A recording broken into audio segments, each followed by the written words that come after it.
Salam saudara-saudariku yang dikasihi Tuhan, salam jumpa bersama saya dalam renungan harian Santapan Jiwaku. Semoga hari ini kita semua dalam keadaan sehat walafiat.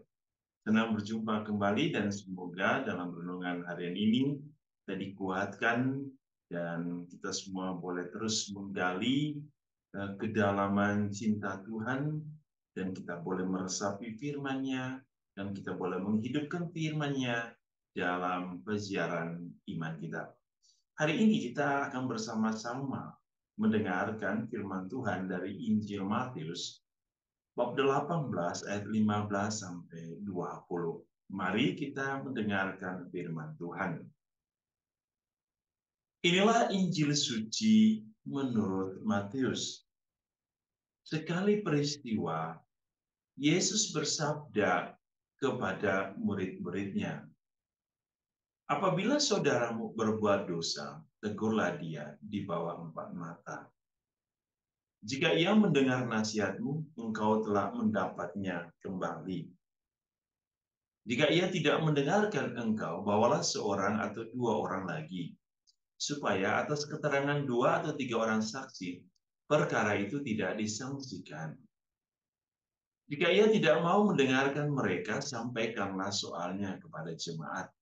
Dan jika ia tidak mau juga mendengarkan jemaat, pandanglah dia sebagai orang yang tidak mengenal Allah atau seorang pemungut cukai.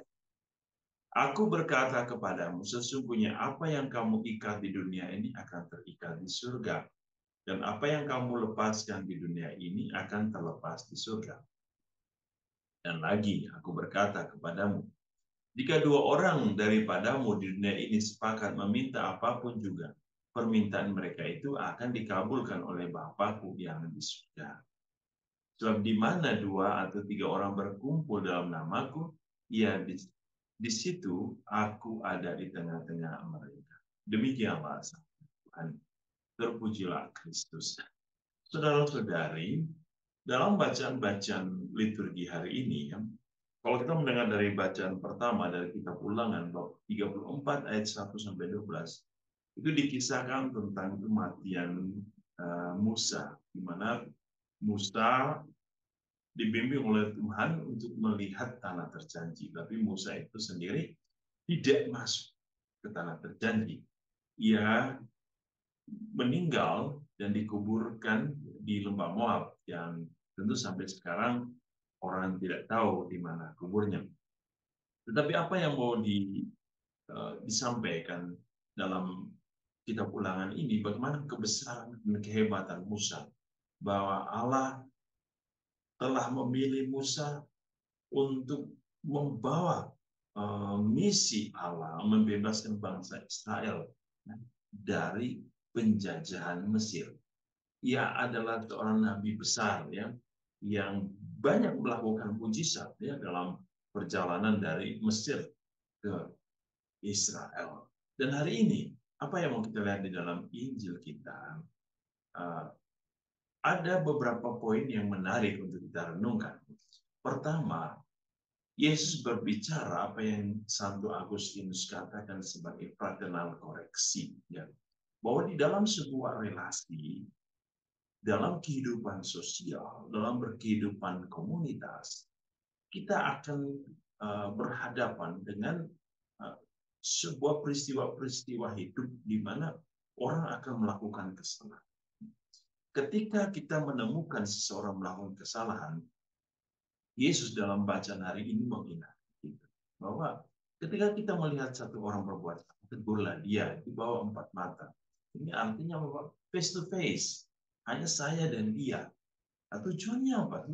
Agustinus mengatakan supaya perbuatan yang dilakukannya itu tidak diketahui oleh orang lain, dan ketika kita menegur 4 mata, itu menjadi lebih indah, lebih bersahabat, tidak menyinggung dia di depan orang banyak, dan dia merasa nyaman dengan kita, dan dia mungkin bisa merasa lebih enak untuk menyampaikan, untuk mengakui kesalahannya.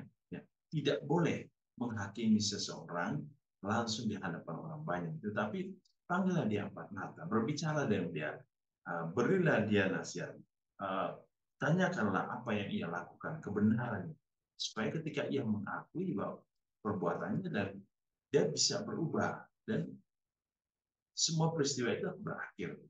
Tetapi Yesus juga mengatakan kalau dia tidak jujur ya bawa saksi. Kalaupun dia tidak jujur lagi, hadapkan dia ke hadapan dan jemaat. Jadi ada tingkatan dalam sebuah fraternal koreksi. Jadi kita tidak asal-asal saja menghakimi orang lalu di depan orang banyak, mempermalukan dia, mengkambing hitamkan dia. Akhirnya itu juga bisa membuat dia down. Bisa membuat akhirnya kalau orang-orang di dalam gereja bisa membuat dia tidak mau lagi datang ke gereja. Membuat dia tidak aktif lagi dalam pelayanan. Membuat dia menjadi minder. Jadi dia akhirnya hidup sendiri. Jadi ini penting untuk menjaga martabat seseorang, menjaga nilai hidup seseorang. Yang berikut Tuhan juga mengingatkan kita tentang apa hubungan antara dunia dan kehidupan kekal. Yesus mengatakan, apa yang kau ikat di dunia akan terikat di surga. Apa yang kau lepas di dunia akan terlepas di surga. Artinya apa? Ada sebuah hubungan timbal balik. Apa yang kita lakukan di dunia ini dengan apa yang terjadi di kehidupan kekal. Kalau kita menginvestasikan sesuatu yang baik, maka kehidupan kekal juga kita akan menerima yang baik. Tetapi jika kita menginvestasikan keburukan, kejahatan di dunia ini, maka kehidupan kekal juga yang kita terima adalah penderitaan, kejahatan, dan hukuman atas perbuatan kita. Dan terakhir Yesus hari ini berbicara tentang doa. Ya. Ada doa komunitas, ada doa pribadi, tapi Tuhan mengingatkan kita tentang sebuah relasi dengan orang lain. Ya. Ini yang kita sebut dengan mungkin doa komunitas, kebersamaan. Bahwa ketika kita duduk berkumpul bersama, ya, kita mengangkat hati pujian bersama dengan segala kerendahan hati, ketulusan, motivasi yang baik, niat yang baik. Tuhan tidak menutup mata bagi kita. Tuhan mendengarkan kita. Tuhan hadir bersama. Oke, yang mengatakan di mana 2-3 orang berkumpul dalam namaku, di situ aku akan hadir di tengah-tengah mereka. Jadi sangat indah bahwa ketika kita berkumpul bersama sebagai saudara, sebagai komunitas, ya, Allah senantiasa hadir bersama kita. Allah merayakan bersama kita. Allah bersuka cita bersama kita. Allah berdoa bersama kita. Saudara-saudari, mari kita hari ini diundang oleh Tuhan untuk apa? Untuk memupuk kebersamaan ya, dalam cinta, memupuk kebersamaan dalam sukacita, memupuk kebersamaan di dalam semangat pertobatan dan juga pengampunan. Dan semoga hari ini kita semua menerima berkat Tuhan, kita semua juga akan menjadi pelayan Tuhan, kita mampu mewartakan kebaikan Tuhan, kita mampu menjadi orang-orang yang siap untuk terus-menerus menjadi agen kebaikan bagi sesama. Tuhan Yesus hari ini menguduskan dan memberkati kita dalam seluruh hidup dan karir kita. Dalam nama Bapa dan Putra dan Roh Kudus. Amin.